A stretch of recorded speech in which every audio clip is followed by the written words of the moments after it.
Welcome, Sea of Thieves fans. I'm joined by Joe Neat and Craig Duncan from Rare. They have a new game mode to discuss, and they have a unique story about how they've developed this game alongside the fans. And we're going to get into that and probably a whole bunch more because we've got a lot of time today. Welcome, gentlemen. Hey, absolute pleasure. It is great to see you here. It's great to have everybody here. What's it like to be in Mexico? It's amazing. I mean, look at this awesome bunch of players. Now have either of you guys been to Mexico before? First time. First time. Really? Yeah. Now, it's great because I've been here once before, and it's a lovely country. The fans are unbelievable. Yeah, absolutely. Honestly, like nothing else I've ever experienced. It's fantastic, and I understand you made some really good fans at the bar last night. Absolutely, yes, yeah. You've got a lot of now. You guys have a lot of fans around the world for Sea of Thieves. Yeah. It's got to be great to be working on this. It's the most successful new IP we had last year, or this year, I should say. Yeah, it's. I mean, it's been a great journey. We're always super humbled by the response we get wherever we go, all over the world. You know, we've been lucky to build a new IP, build that with our community, continue to develop and evolve the game. And you know, we know it was just awesome to walk the show floor yesterday and have people coming up, you know, couples, families, people that had met playing Sea of Thieves and then met at this event the first time, you know, just because we tried to build a game about bringing players together and letting players go on adventures and just to kind of be here, I guess, what are we, 8 months now since we launched? It's been amazing, the whole journey. Now, you talked about the fans and meeting some of them, but really, let's get back to the game. You really developed the game alongside the fans, and you've had a pretty unique relationship with the fans from the beginning. Tell us about that process in general and when it comes to community engagement. Joe? Yeah, so it was always our intent from the get-go that we kind of needed to build a community around Sea of Thieves because it's a new game. Yeah, you know, we're Rare, we've got 32 years of history or something, but when you're creating something completely new, you don't have any right to bring those kind of fans with you from different games and things. So we really wanted to be open and transparent about our development, and also because Sea of Thieves is this multiplayer shared world game where you kind of don't really know what's going to happen until you put features out and you test them with a live audience. We really wanted to start doing that early and just testing this kind of unique multiplayer experience with people. So, you know, it's amazing. Like when we got to launch, it kind of felt like we were almost like an established IP. It didn't feel like we were a new game. It felt like we were kind of a sequel almost because of the amount of people that knew our game and were excited about it. And you guys had been working on it for so long and iterating and showing some things, but really, and not to use overuse the nautical phrase, but this was uncharted waters for Rare. Mm-hmm. You guys have a massive history of tremendous successful, you know, single player and some multiplayer action, but this was completely different. Yeah, I mean, no one had ever built a game like Sea of Thieves. Sure. And I think that's part of what we do as Microsoft, as a first-party studio, and as Rare. You know, Rare will always, you know, build these incredible new IPs that are games like no one's ever seen before. Right. And that was really our intent with Sea of Thieves, and we wanted to build a game that could bring players together, and we wanted to build a game that every time you played, it would play out different. I mean, we talked about players creating stories together in this fantastical pirate world. And like Joe said, you know, we let players play the game over a year before we launched, and we were always, you know, being very open and transparent about what we were working on, what feedback we got, how we continue to evolve the game, and we've kept that going since we've launched as well. Well, let's be clear. You've talked about people playing it a year before. I remember playing it multi-years before. Absolutely. When you guys just came up with the original concept, and I tell the story. I've told it multiple times with you, Craig and Joe, but it's worth repeating. Where I remember went into a conference room at Microsoft, and there were all the monitors lined up, and we sat down with these controllers, and you didn't really tell us that much. Yep. Yeah. We knew it was kind of a pirate game, and I remember the first time we're on a pirate ship, we had to go find the treasure, there was a shark in the water, but it was all stick figures, because that's just very beginning. Early prototype. And you just kept kind of polishing this and polishing it, and here we are today. Not only just today, but moving forward, you have certainly grand plans with it. Yeah, and I think we always knew Sea of Thieves was a very special experience. You know, that first time we got players together sailing the ship, the first time you seen another ship on the horizon that you knew were other players, you know, was almost this kind of heart-beating moment. And we had that super early on, and then it was really, how can we just make the ultimate pirate fantasy, and how can we just really layer more and more into the game. Yeah, and you just didn't ship the game and forget about it. You've been iterating multiple times since launch. In fact, yesterday you made an announcement on stage here, which I suspect the community had something to do with when you were talking about this. Now, let's take a look at what you guys revealed yesterday. Cool.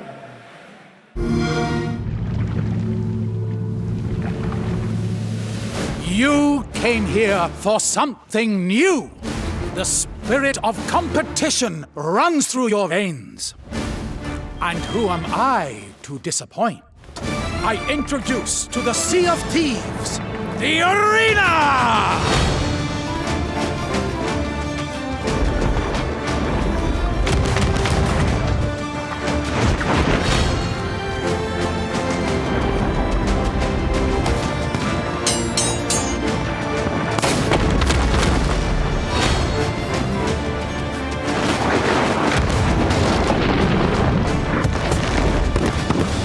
Trust in your crew and earn the respect of your rivals. Together, compete for glory!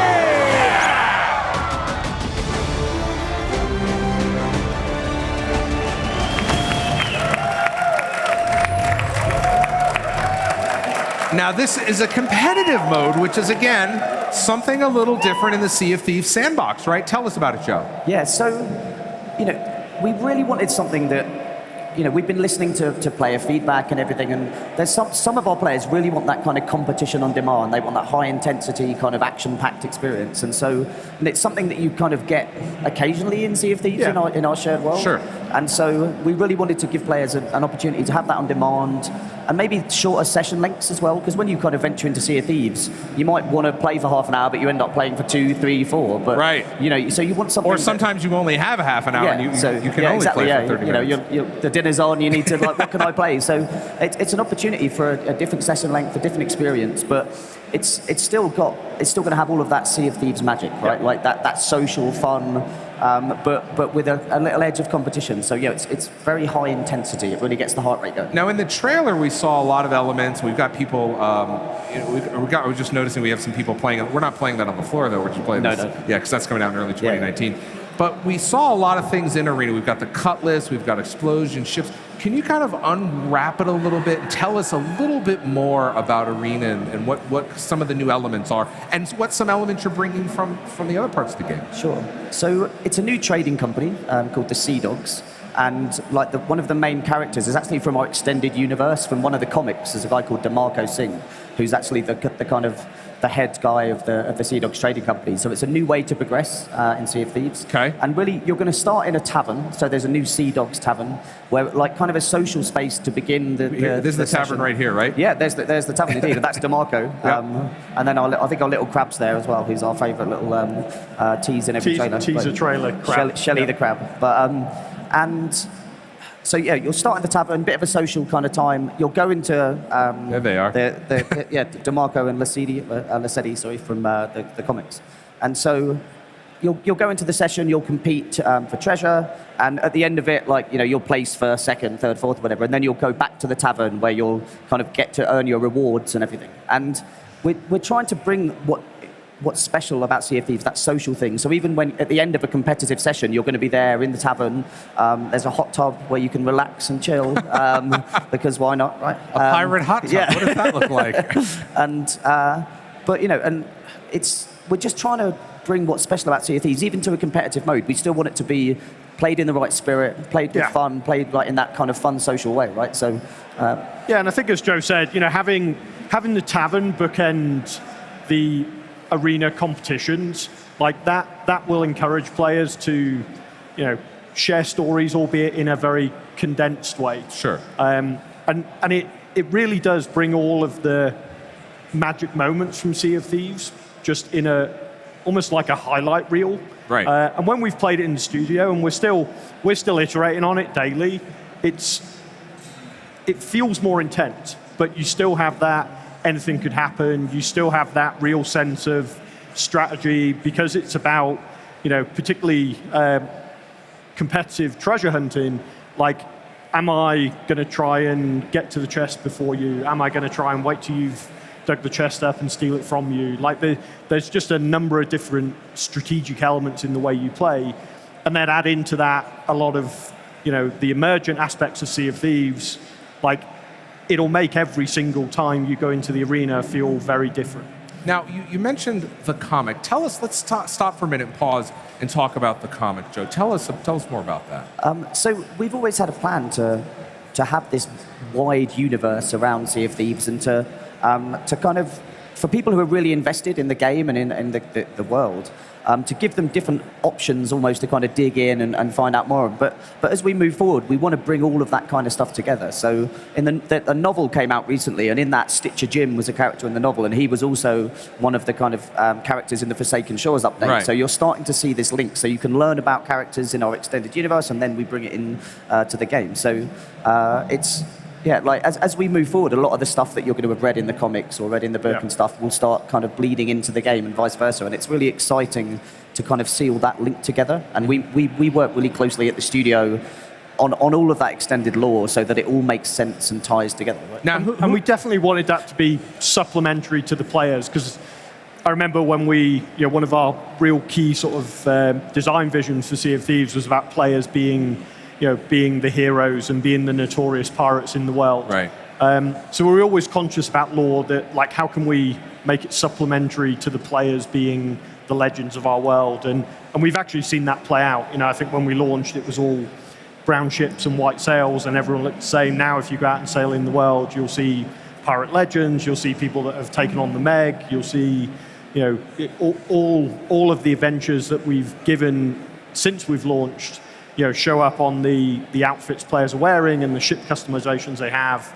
And then, as Joe said, if we can supplement that with the extended universe as well, then that just makes the game even richer. Now, you mentioned the extended universe and the lore. Who's responsible for keeping the canon of Mike Chapman, our design director, is probably the key kind of guy. He's the link between it all, so he's involved in all of those. And I'm sure he sits in the meetings and goes, no, we would never do that. Exactly. Or how about this person? So he's got the whiteboard with all the little Post-it notes with all the characters and how they're connected. Yeah, and there's a whole team around it. We've got like the writer of the novel, Chris Alcock, and Adam and Pete, who kind of deal with all of our kind of brand and licensing, the extended stuff. But Mike is the guy that knows exactly what's in the game, knows exactly kind of the spirit, the lore, the kind of history and stuff. So he's the guy that... Bringing it back to Arena, tell us about some of the play tests. You do a lot of internal play tests. You got this fantastic studio, this great facility to do it. Tell us about some of the stories we can expect to see out of that. I'll tee it up, and then Joe should absolutely give his view. We know Arena's going to require changes, and we're starting to really make some of those changes, because everything we've done in Sea of Thieves has been really balanced to hone the adventure mode and make that unique, make that an amazing experience every time you play it. And we know for Arena, if you put a time pressure, if you put a location pressure about how far people start from each other, what that means for ship loadouts and just every mechanic in the game, we've got to really think about it. Does it need tune? Do we need to change that? And that's really the process we're in right now.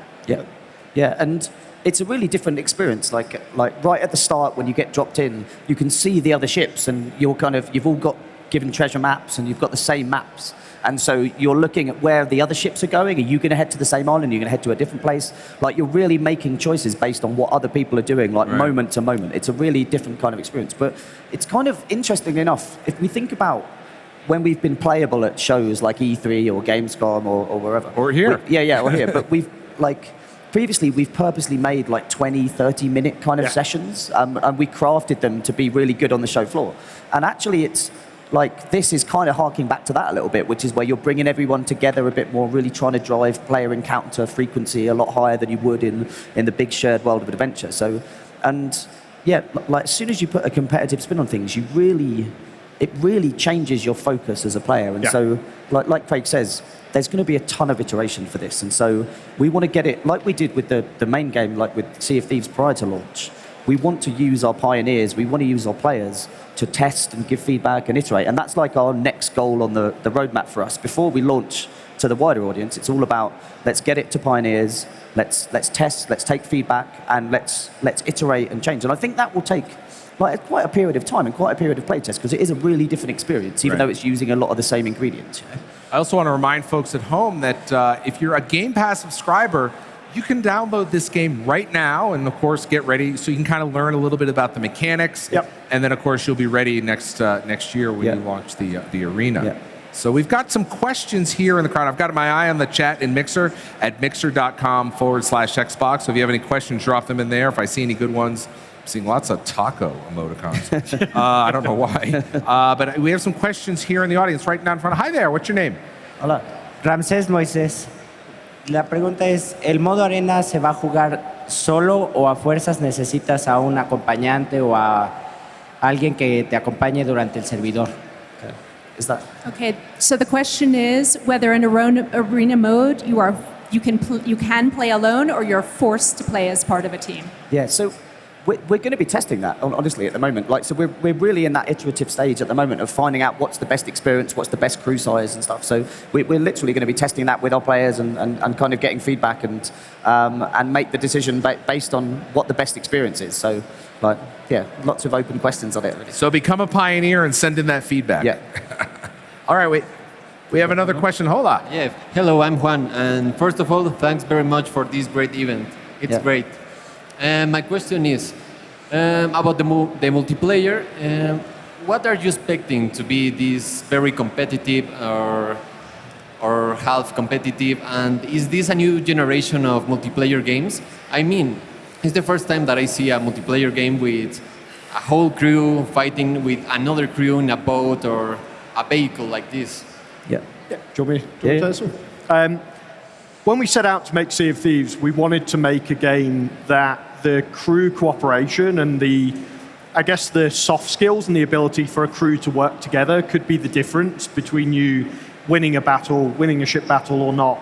And I think a lot of multiplayer games are very sort of singular, like it's more about your kind of hard skills as a player, whereas Sea of Thieves cooperation will always be the thing that wins. So that's something that's true in the main game. Whenever you encounter other crews, you know, a crew that works well together will, in my experience, generally be victorious.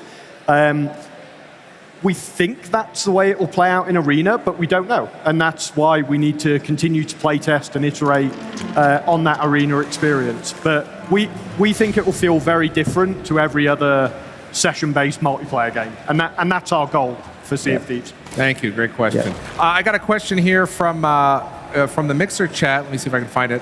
They wanted to know, is there going to be any, since you're in arena or competition, will you have any concept of clans or groups or teams? It's really about, like with everything Sea of Thieves, you know, let's build the fundamental platform. Let's get one of the modes working really well. Let's make sure we've got something that we can iterate on, that players understand, that it's super clear. And then really, it's a platform for ongoing investment. You know, we think about the arena as being something that will continue to evolve.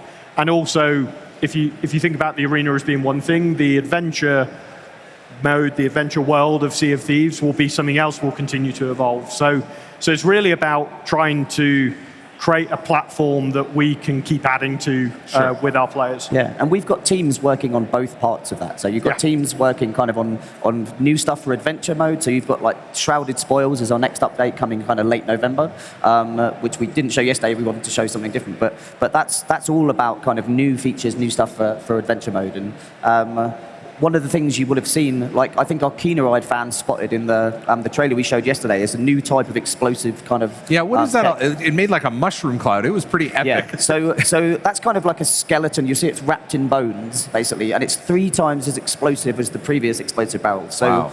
You know, so even Packs a wallop. Yeah, it's super cool, man, and you see it like rock the boats and everything. But so one of the tactics people have for the explosive barrels in Sea of Thieves right now is in the galleon. If you put it up in the crow's nest, it's Which kind was of safe. the The very first tip you gave me, I'll never forget that. Yeah, but so if it explodes up there, it doesn't damage the rest of the ship. But because this is 3 times as kind of damaging, so even if it's up there and it takes a hit, You're in trouble. It will damage the bottom of the galleon. Now, too, can I so. pick it up and swim with it under another ship like I can? And okay. But it will be high rewards as well. So if you get it and you want to cash it in, you can. But it's going to probably be too tempting to use it in the way that you just described. Like you're going to want to go and blow up other ships with it. But yeah, that's going to be a lot of fun. So that's coming to in our November update to the main Sea of Thieves game.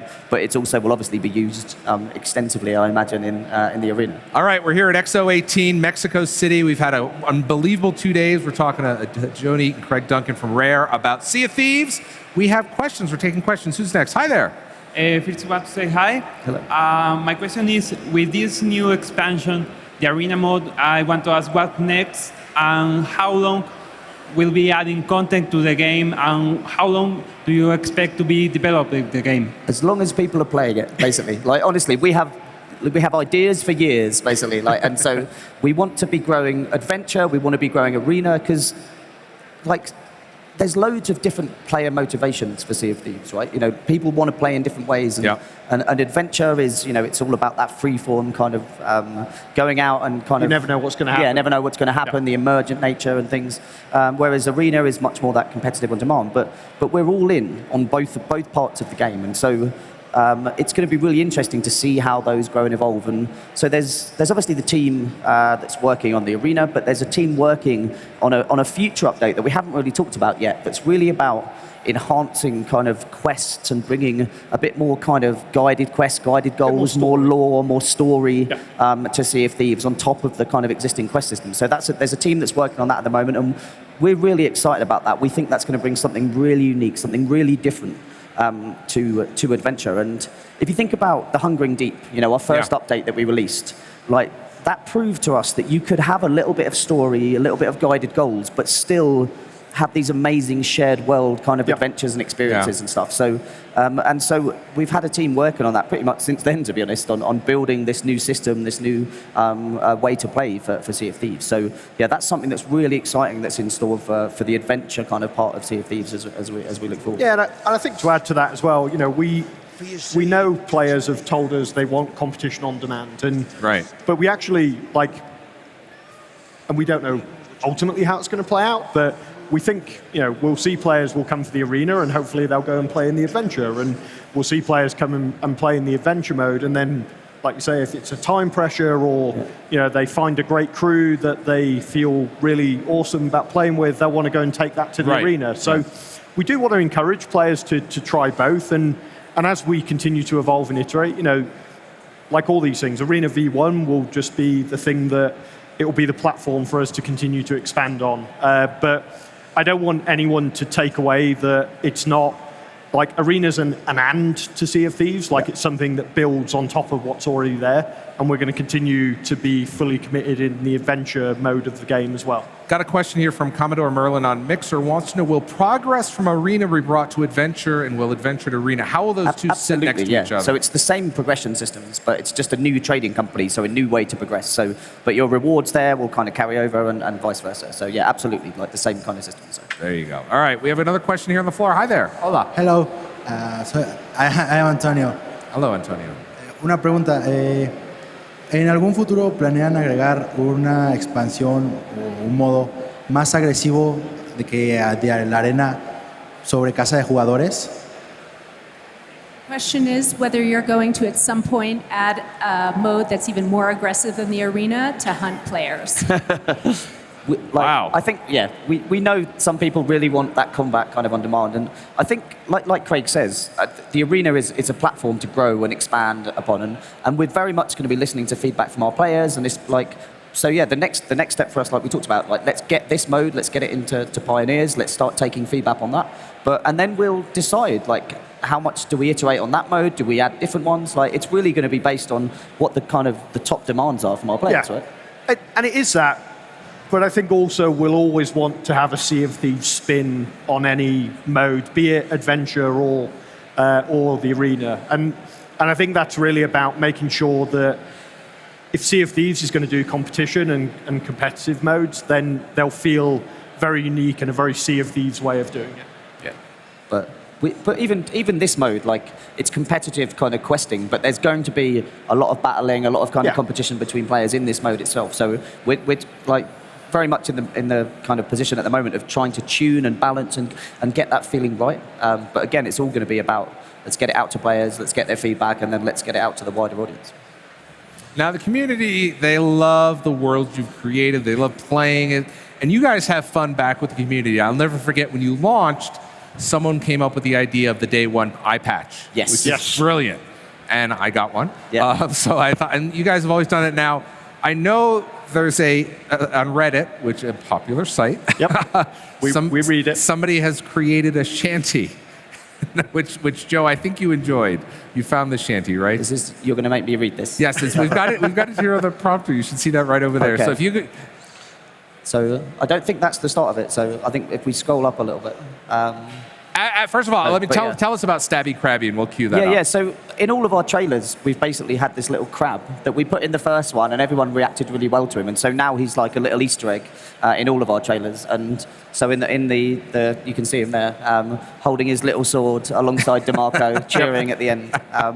And yeah, people seem to really react well to him. So we are, and I think our community have named him or her Shelley, which is a great name for a crab.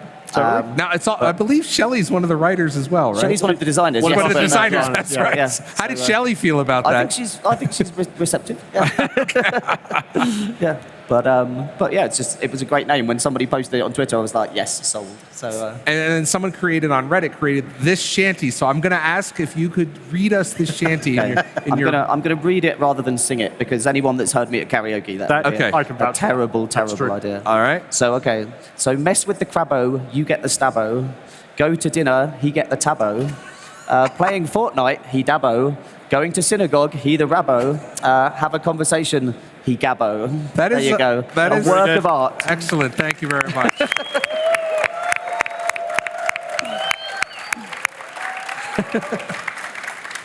Don't give up the day job making video games. Yeah. Now, I mentioned earlier that it's to be a Game Pass. You're a Game Pass member. Yep. You get this, but it's not just the game. There's a tremendous amount of content that you've that you've added over the months.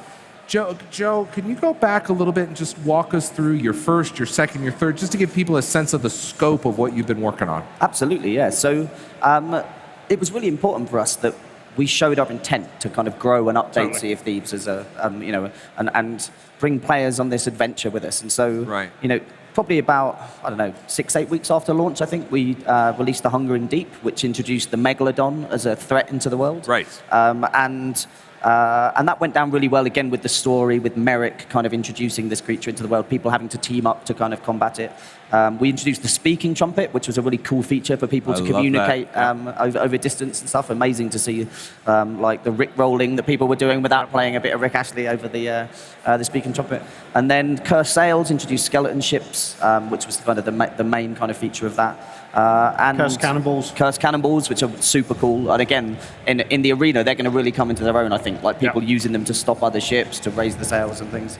Just before you go for Forsaken Shores and some of the other things, one of the things, particularly our design team, Mike and Greg and Shelley and Andy talk about is kind of tools, not rules. Yeah. So we want to make sure everything we add to the game really leaves a set of tools for players and leaves a legacy behind. So even though we will add an update which will be a thing like the Hunger in Deep, the fact that Megalodon the Megalodon stays as an emergent threat in the world. It's now a permanent resident in Sea of Thieves. So, and that's been something we've tried to do all along. So, what you'll hear our designers say all the time, it's like tools, not rules. Don't give the players rules that they have to conform to, give them tools that they can extend their experience. Yeah. And so Forsaken Shores was our most recent update, which introduced an entirely new region of the world, kind of with volcanoes, geysers flinging you up in the sky, and rowboats, which again we've seen people use in really cool, like how?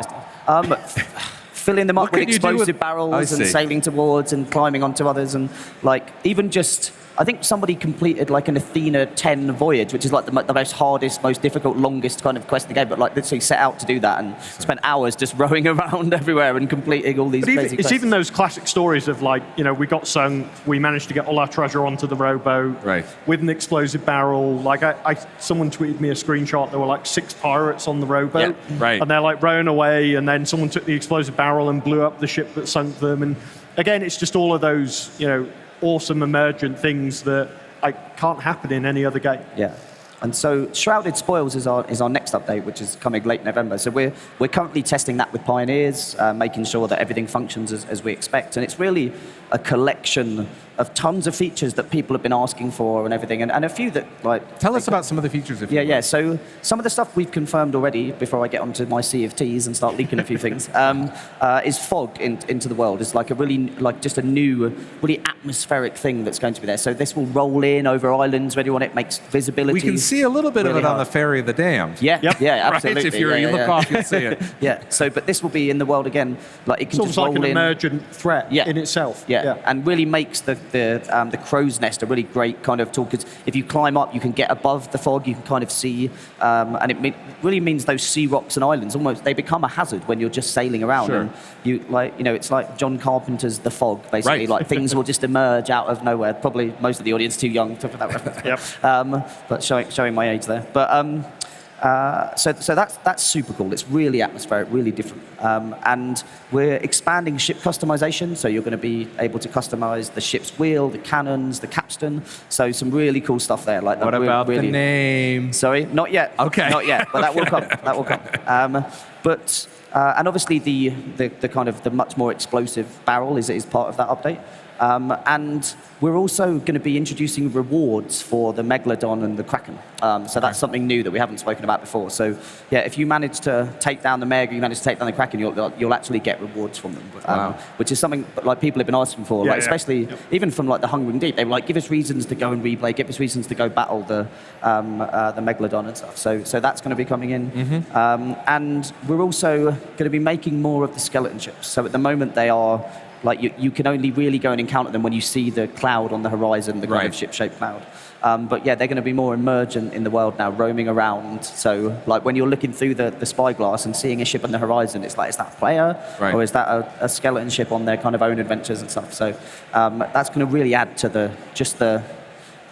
feeling of the world, I think, when it's going to be a bit eerie when you encounter one of these. Again, if you think about the fog, you think about a skeleton ship emerging out of it. Like it's like that's literally John Carpenter's the fog. Now we've got an event happening right now, don't we? We do, Festival of the Damned. Tell us about that. Yeah, so we basically wanted to make dying fun, didn't we? So it's new and interesting ways to die. That plus face paint. Yeah, face paint as well, which... For anyone that watched last week's kind of weekly stream that we do from the Thieves studio. And if you haven't seen it, I highly recommend it, because you guys do an amazing job. You've got this beautiful set that looks like a tavern. It does indeed. A real world tavern. I've been there. It's lovely, and I highly urge people to go to seaofthieves.com and check it out. But anyway. Yeah.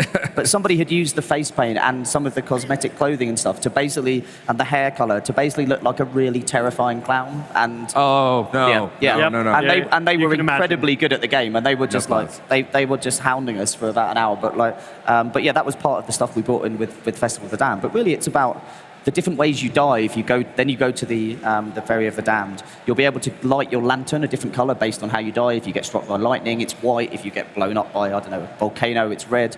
And you can then take that back into the world and light the lanterns on your ship or the kind of braziers in the world. And so that will be staying in the game beyond Festival of the Damned. So the only thing that's kind of time limited is the cosmetics you can earn during that time. Yeah. Right. But yeah, like it's really cool. We like doing fun, kind of silly things like that. It's like we always wanted to make death fun in Sea of Thieves. That's why the Ferry of the Damned is there. It's why it's a social space.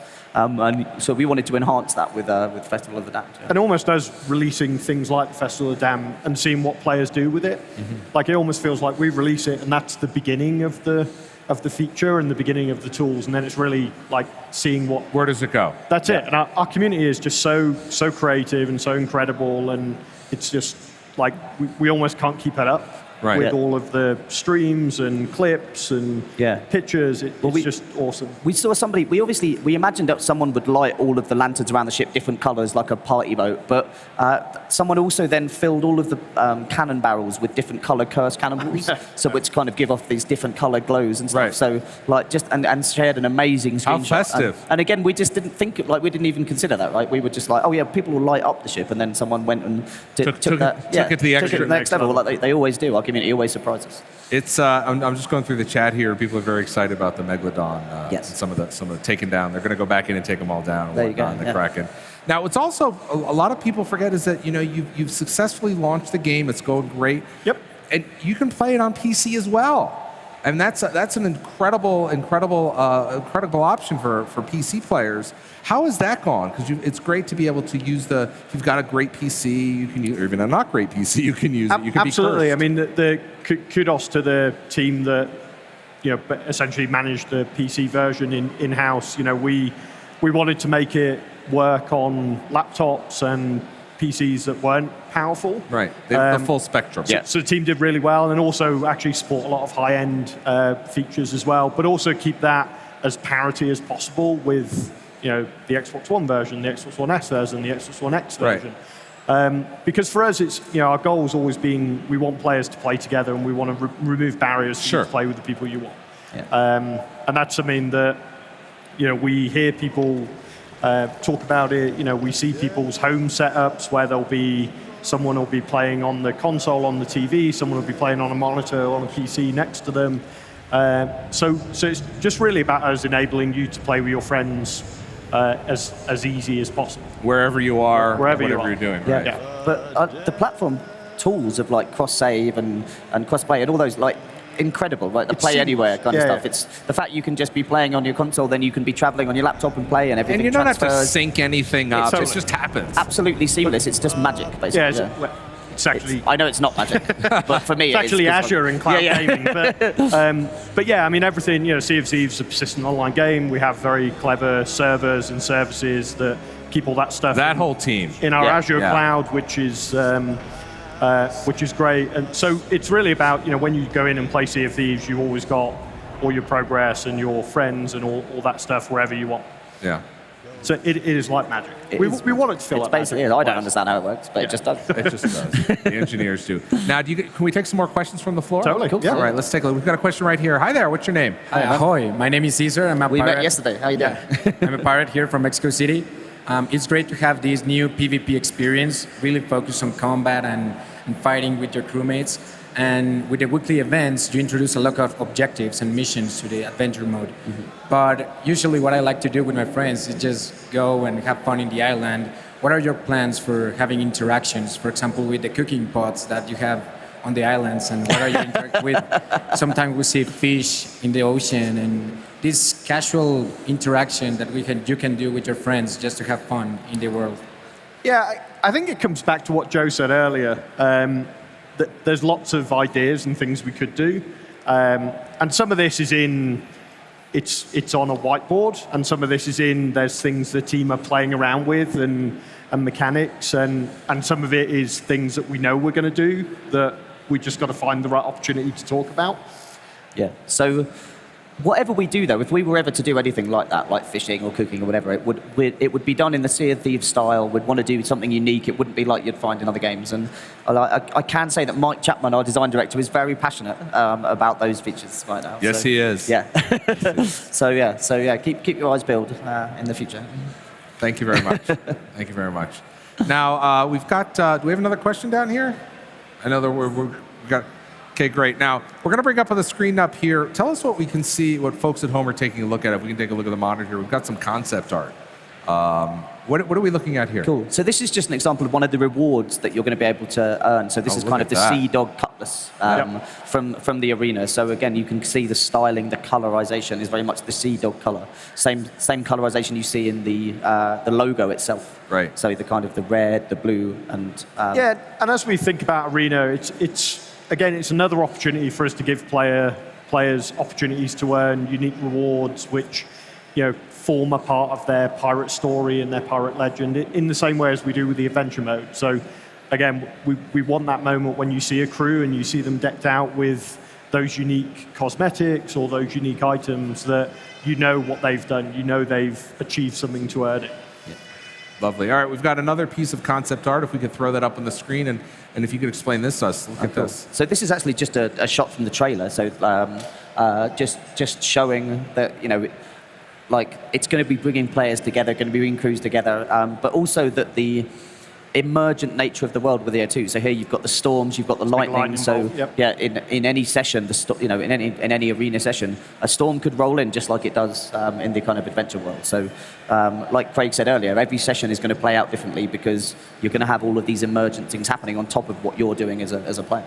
Now, with Arena, will it exist next to the world? Will you be using the same exact world? So, well, am I going to go to Forsaken Shores? Am I going to have a sense for it, or are you giving me an entirely new area? Tell me about that. You're going to be, there were going to be arenas set up in the kind of existing world. I see. So the Sea Dogs Tavern is going to actually be in the main world. So you're going to be able to see it kind of Sure, externally. that's your entry point. Yeah. And so it's going to be in that world. So we're going to be setting up arenas and using the kind of best places really in the existing world. Yeah, and we definitely want to, you know, there's the mechanical sense of what Arena is, which is I want to play in the arena or I want to go do adventure mode, which is the very game, pick an option, decide what you're going to do.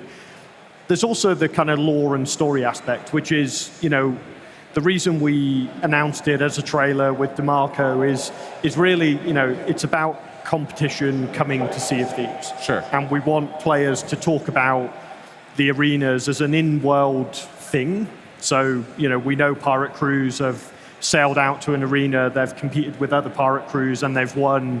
And that is another way for crews to build notoriety and legend. So there's a kind of mechanical part, which is as a player, how do you get in, matchmake, how do we matchmake together, how do we do all that kind of nuts and bolts. But then there's the thematic lore, which is, hey, the Sea Dogs have come to the world, they've brought competition, crews will go on these competitions, and then they'll earn notoriety in that way. So the matchmaking is all going to happen. It's not like I'm going to go choose a Sea Dog server 1, server 2. It's just kind of, again, Joe, literally the magic will happen. Indeed, yeah. But you're like, for the front end, so because at the moment you just load in straight into Sea of Thieves, whereas you'll have a choice now between the arena or adventure. So you can do that at the top of the game. Yeah, that'll be it at the start, and then you'll pick your crew size, and then you'll just go in, and we'll matchmake you into a session with others. And so, but the way it will work with you starting in the tavern, and like, you know, like all good fights, they start in a pub, right?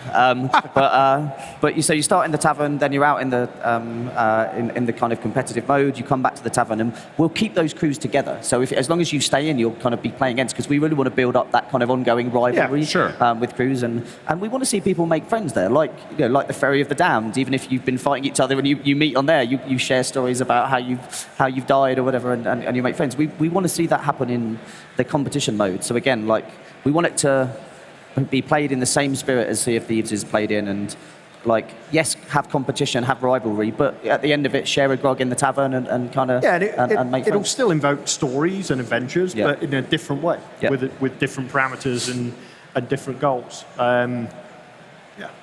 It's Well, I think it's really clear and obvious that you guys are really committed to the game, to the longevity of the game and the universe and the players.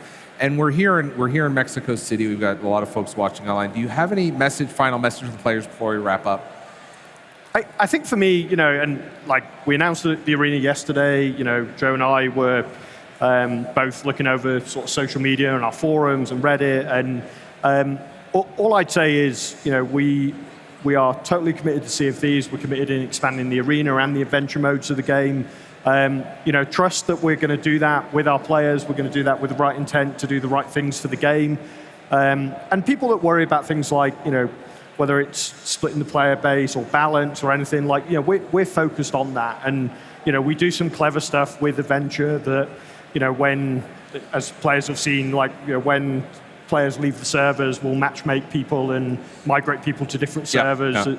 So we do a lot of clever stuff. So, you know, we call it magic. Yeah, our intentions are always to make the Sea of Thieves experience, whether that's in arena or adventure, the best it can be. And we've spent, you know, multiple years making Sea of Thieves amazing. We continue to invest in both arena and adventure. Yeah, and basically we want to bring as many players to Sea of Thieves as possible and give as many ways to play and kind of meet as many player motivations like we've always said for Sea of Thieves. And this is definitely an area that we've seen people have been asking for. There's really been some people that really want that competition on demand.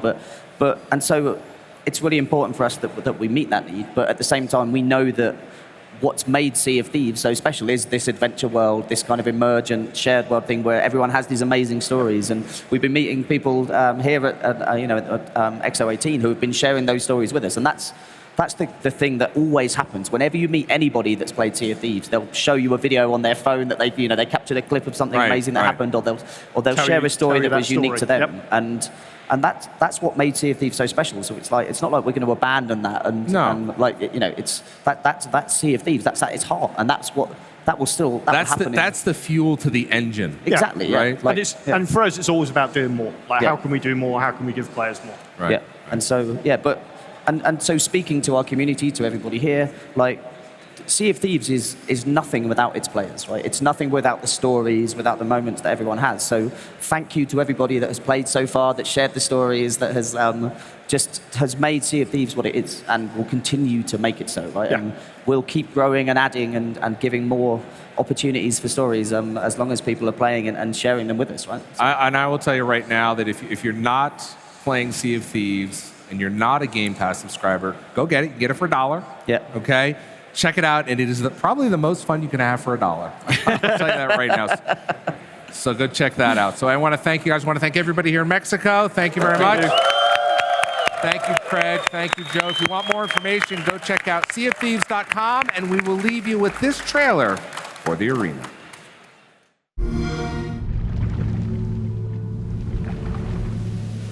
You came here for something new. The spirit of competition runs through your veins. And who am I to disappoint?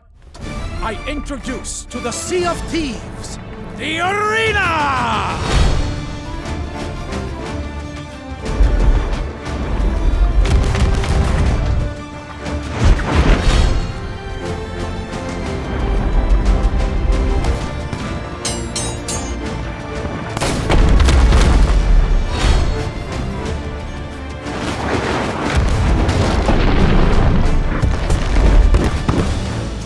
In your crew and earn the respect of your rivals. Together, compete for glory!